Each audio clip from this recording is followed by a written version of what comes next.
Hello everyone and welcome to the dynamic study. ये हमारा unit 4 का पार्ट 2 वीडियो है UBS 20 सीरीज़ का, जिसमें हम वही पार्ट 2 आपका यूनिट 4 यानी इन्वायरमेंटल जियो साइंस को ही डिस्कस करते हैं आगे। अगली बार हमने प्लेट टेक्टोनिक तक डिस्कस किया था और अब हम कुछ रॉक्स और मिनरल्स के बारे में जानने की कोशिश करेंगे। सब major mineral and their characteristics ये आते हैं, क्वेश्चंस आते हैं आपसे, तो पता होना चाहिए। आप जानते रहोगे तो चीज़ों को अंडरस्टैंडिंग और समझने में आपको आसानी होगी। ज़रूरी नहीं है कि एकदम एग्जैक्ट चीज़ें आएँ। फेल्ड्स्पार हो गया आपका, ये सिलिकॉन और ऑक्सीजन आर कॉमन एलिमेंट होता है इसमें। All type of feldspar are sodium, potassium and calcium. कई टाइप्स के होते हैं वो तो, सोडियम, पोटेशियम बेस्ड। जब आप बोवेन और गोल्डी की स्टेबिलिटी सीरीज देखोगे तो उसमें फेल्ड्स्पार है। Calcium, aluminium etc are found in a specific feldspar variety. Half of the earth crust is composed of the feldspar. It has a light cream to salmon pink color. It is used in a ceramic and glass making. feldspar जो हो गया। फिर आता है आपका quartz. It is one of the most important component of sand and granite. It consists of silica. It is a hard mineral, virtually insoluble in water. It is white or colorless and used in a ratio and radar. Okay, it is one of the most important component of granite, quartz, याद रखना। फिर आता है आपका pyroxene. Pyroxene consist of क्या? Calcium, aluminium, magnesium, iron and silica. Pyroxene form 10% of the earth crust, 10%, और half of the crust क्या है? Feldspar. It is commonly found in meteoroids. It is in green और black colour. Green वो भी है हल्का सा, ज़्यादा नहीं। एम्फीबॉल आता है आपका। फिर एल्युमिनियम, कैल्शियम, एल्युमिनियम हो गया, कैल्शियम हो गया, silica, iron, magnesium are the major element of amphibole. They form 7% of the earth crust. It is in a green or black color and is used to asbestos industries. Hornblende is another form of amphibole. Hornblende भी आपकी series में मिलेगा। Mica, it is comprises of potassium, aluminium, magnesium, iron. It form 4% of the earth crust. कितना? 4%. It is commonly found in a igneous and metamorphic rock. तीन type की rock, metamorphic, igneous and sedimentary. It is used in a electrical instrument में लगाए जाते हैं इसको। Olivine, magnesium, iron and silica are major element of olivine, magnesium, iron और silica. It is used in a jewellery.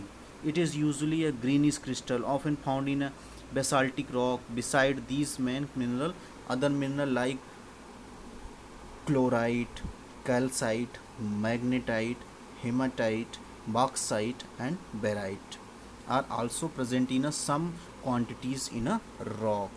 फिर ये जो series आती है स्टेबिलिटी की, एक तो बोवेन रिएक्शन सीरीज और एक की Goldich stability series. Bowen reaction series में जो सबसे ऊपर होता है, जिसका सबसे ज़्यादा टेम्परेचर होता है, वो होता है आपका ओलिविन। ओलिविन के बाद आपका डिसकंटिन्यूस सीरीज जो स्टार्ट होती है वो होती है पायरोक्सिन, एम्फीबोल, बायोटाइट्स, पोटेशियम फेल्ड्स्पार यानी के का फिर अभी हमने पढ़ा कई तरीके के होते हैं। फिर मस्कोवाइट, मैनीमाइका, फिर क्वार्ट्ज। फिर आपका कैल्शियम रिच होते हैं ऊपर से जो नीचे की तरफ आएंगे। एंड पेल्जियो क्लास फेल्ड्स्पार कंटिन्यूस सीरीज हो गई। तो सोडियम रिच, ऊपर कैल्शियम रिच, नीचे सोडियम रिच। इग्नियस रॉक में ही ये टाइप जो होंगे ऊपर से अल्ट्रामैफिक होगा सबसे ऊपर की साइड, जिनका टेम्परेचर हाया होगा, जिसमें कोआमेटाइट एंड पेरिडोटाइट हो गया। फिर आपका बेसाल्टिक हो गया, बेसाल्ट या गैब्रो जैसे जैसे नीचे आएंगे। फिर आपका एंडेसाइट एंड ग्रेनेटिक यानी सबसे ज़्यादा रायोलाइट और ग्रेनाइट। सबसे नीचे का आपका लोवेस्ट टेम्परेचर कूलिंग मैग्मा, जैसे जैसे ऊपर से नीचे की तरफ, ऑब्वियस सी बात है ऊपर गर्म नीचे ठंडा, जैसे जैसे नीचे आता है क्वार्ट्स यानी रायोलाइट और ग्रेनाइट जैसी चीज़ों की फॉर्म करता है, जिनकी स्टेबिलिटी ऐसी ही होती है सबसे ज़्यादा।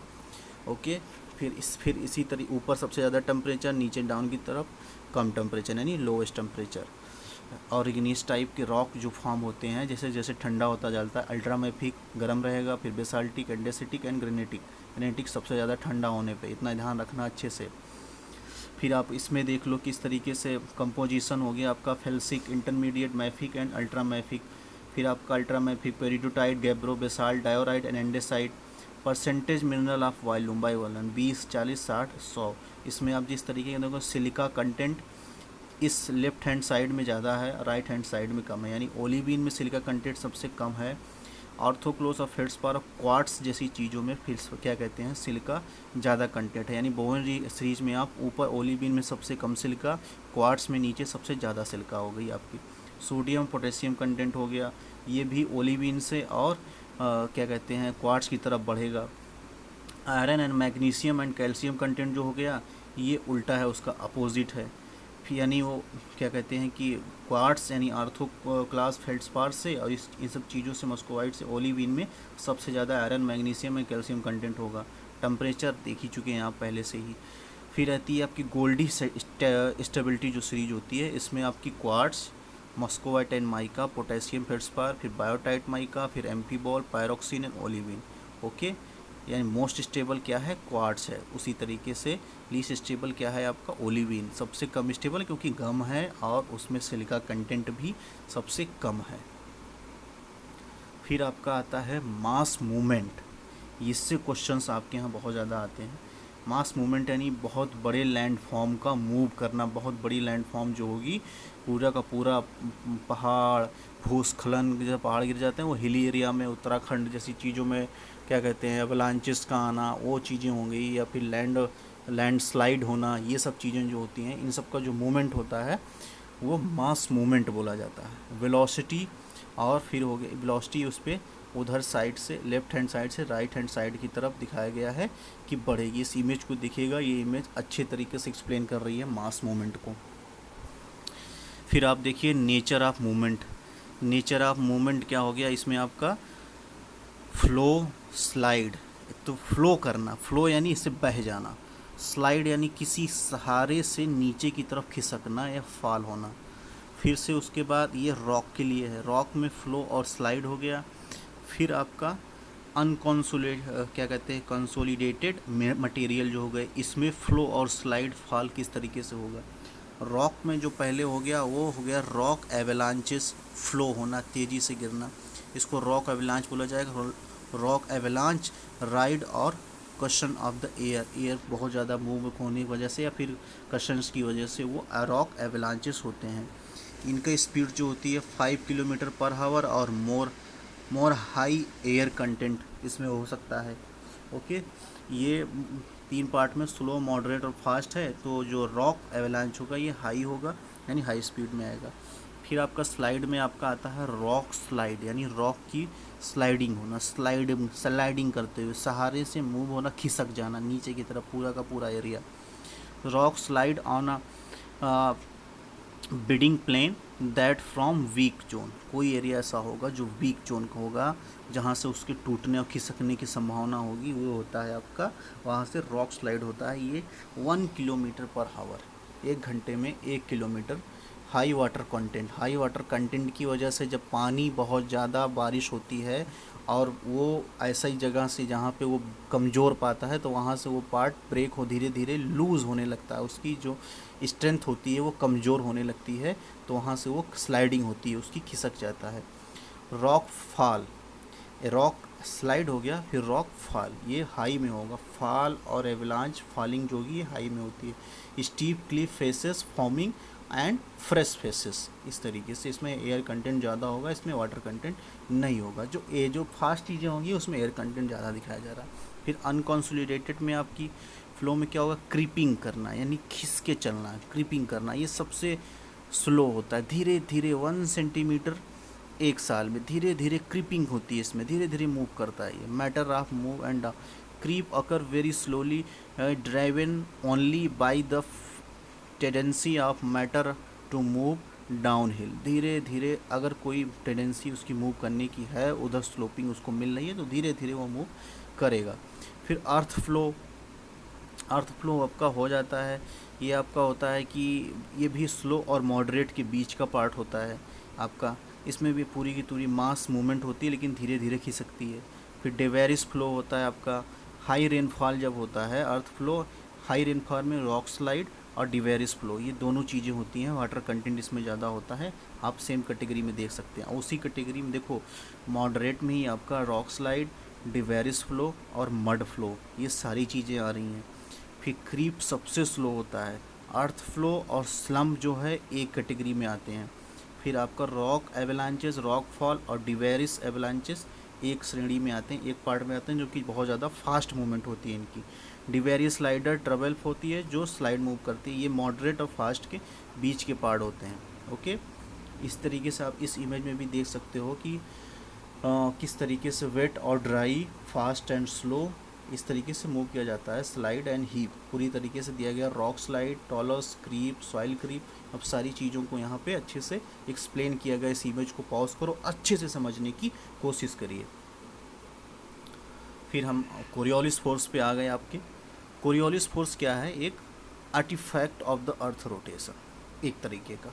Once air has been set, जो इसमें क्या होता है, अर्थ की रोटेशन की वजह से जो डिफ्लेक्शन आता है, ये हमारे यहाँ जब हमारे यहाँ नहीं, जब ये वर्ल्ड वार हो रहा था उसी टाइम पे इसकी खोज हुई थी कि जब वो क्या कहते हैं कि तोप चलाए जाते थे, वो अपने टारगेट से ना जा कर के थोड़ा सा डिफ्लेक्ट हो जाते थे, यानी नॉर्दर्न हेमिस्फीयर में वो क्या कहते हैं राइट साइड मूव हो जाते थे। और अगर मतलब एक तरीके का फैक्ट है ये, नॉर्थ हेमिस्फीयर में राइट साइड और object deflect the left side in the southern hemisphere. तो once air has been set in a motion by pressure gradient force, pressure gradient क्या हो गया, नीचे है, एक हाई प्रेशर से लो प्रेशर, यानी एक जगह से दूसरे जगह पे जो प्रेशर की मूवमेंट हो रही है आप इमेज में देख सकते हो, वो है आपका प्रेशर ग्रेडियंट। यानी हवाएं जो मूव करती हैं वो भी ऐसे हाई प्रेशर से लो प्रेशर की तरफ ही मूव करती हैं। तो विंड के लिए भी the pressure gradient force is responsible for triggering the initial movement of air.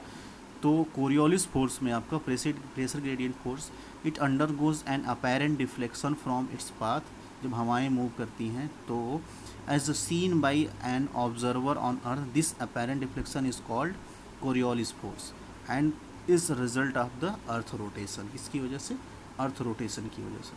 Temperature gradient force भी होता है, वो भी इसी तरीके से हाई टेम्परेचर से लो टेम्परेचर की ओर, यानी किसी पर्टिकुलर प्लेस पे ये प्रेशर है 1004 उसमें दिखा हुआ है, देख सकते हैं आप इमेज में, फिर उसके बाद 1000 यानी हाई से लो की तरफ मूव कर रही है। जो फार्मूला होता है वो C F equal to 2 pi into V into sine latitude, ये आपका कोरियोलिस फोर्स का होता है, यानी साइन की वैल्यू पे कोरियोलिस फोर्स डिपेंड करता है। अब क्वेश्चंस कभी कभी ये भी पूछे जाते हैं कि कोरियोलिस फोर्स कहाँ पे ज़्यादा होता है, तो साइन इक्वेटर पे ज़ीरो की वैल्यू तो ज़ीरो ही होगी, तो पोल की तरफ इसकी वैल्यू बढ़ती है, यानी पोल की तरफ कोरियोलिस फोर्स जो होता है वो ज़्यादा होता है। तो ये आप क्वेश्चंस इस तरीके से आपके पूछे जाते हैं, लेकिन ये भी बात है कि पोल्स की तरफ कोरियोलिस फोर्स का उतना इम्पैक्ट नहीं दिखता है, ये भी बात है, क्योंकि उतना साइज एरिया भी होता है, वो थोड़ा सा डिपेंड करता है उसके ऊपर।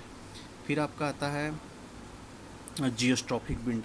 देखो जियोस्ट्रॉफिक विंड हो गया उसी तरीके से कि कोरियोलिस फोर्स और pressure gradient force, winds balance bye Coriolis and pressure gradient force के बीच में जो होता है वो प्रेशर ग्रेडियंट फोर्स आप देखोगे कि, और कोरियोलिस फोर्स एक दूसरे से 90 एंगल पे हो गए, पाथ रिजल्टिंग हो गए, हाई प्रेशर की लो प्रेशर की तरफ मूव कर रही है 1008 से 1000 की तरफ। 1000 जो 4 है वो जियोस्ट्रॉफिक विंड, जब उसको एक दूसरे से वर्टिकल हो गए धीरे धीरे मूव करते हुए तो आपका जियोस्ट्रॉफिक विंड की मूवमेंट में आ जाते हैं। देखो जियोस्ट्रॉफिक विंड में भी कई तरीके के सब जियोस्ट्रॉफिक और सुपर जियोस्ट्रॉफिक होती है, इसको भी आप देखिएगा ये क्या होता है।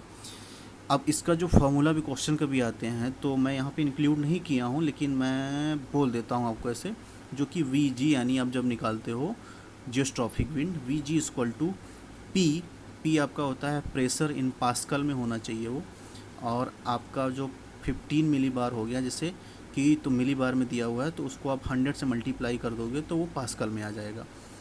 तो मिली बार यानी 1 मिली बार में जो होता है वो 100 पास्कल के इक्वल टू होता है। तो V G equal to P यानी pressure in pascal divided by 2 pi into rho क्या होता है आपका डेंसिटी ऑफ एयर, फिर उसके बाद इंटू साइन थी की वैल्यू जो होगी आपकी लैटीट्यूड की वैल्यू, वो इंटू डी क्या हो गया डिस्टेंस इन मीटर, ये चीज़ें होंगी।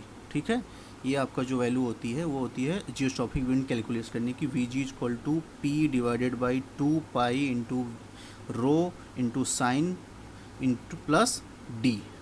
ओके, फिर आपका अल नीनो और ला नीना जैसे कॉन्सेप्ट आते हैं। तो हमारे क्या कहते हैं कि उसको आप देखो, मैं सॉरी बार बार बोल रहा हूँ। तो कि आप न साउदर्न हेमिस्फीयर में पेरू का एरिया जो होता है वहाँ से जब हवाएं कि an El Nino condition occur when the surface water is equatorial Pacific become warmer than the average and east wind blow weaker than the normal। ये जो होता है वो अल नीनो में होता है आपका। इसमें आप देखेंगे किस तरीके से कि हवाएं अल नीनो में, देखो एक इमेज ये है आपका, सॉरी क्या ये जूम होगा, हाँ होगा, ये देखिए कि अल नीनो दिसंबर से फरवरी में किस तरीके से मूव कर रहा है। और इस तरीके से फिर आप देखिए जून टू अगस्त में अल नीनो बेसिकली यही होता है कि जब गर्म हवा जलधाराएं जो पेरू के तट से होते हुए कभी कभी आपके इंडियन ओशियन तक पहुंच जाती हैं, तो इंडियन ओशियन में भी आपका हाई प्रेशर क्रिएट हो, गर्म हवाएं हो जाती हैं। तो उसकी वजह से हवाएं आपकी जो जो मौसम होता है अल नीनो में, जब इंडियन ओशियन में गर्म हवाएं आएंगी तो ऑब्वियस सी बात है लो प्रेशर क्रिएट हो जाएगा। तो अब कहाँ से मूवमेंट होता है, हाई टू लो होता है। जब लो प्रेशर आपका क्रिएट हो जाएगा इंडियन ओशियन में, तो आपका जो मानसून होता है वो आपके कंट्री यानी इंडिया में ना जा करके इंडियन ओशियन की तरफ मूव कर जाएगा। यानी अल नीनो आने की वजह से इंडियन मानसून वीक हो जाता है, कमज़ोर हो जाता है।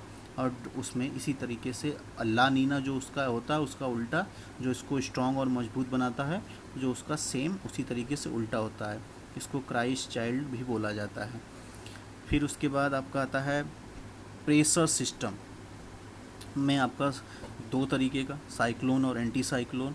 साइक्लोन जो होता है वो लो प्रेशर के एरिया होते हैं, प्रेशर कंडीशन जो सेंटर पार्ट होता है उनका लो प्रेशर क्रिएट हो जाए, चारों तरफ हवाएं जो अर्थ के रोटेशन की वजह से घूमने लगती हैं।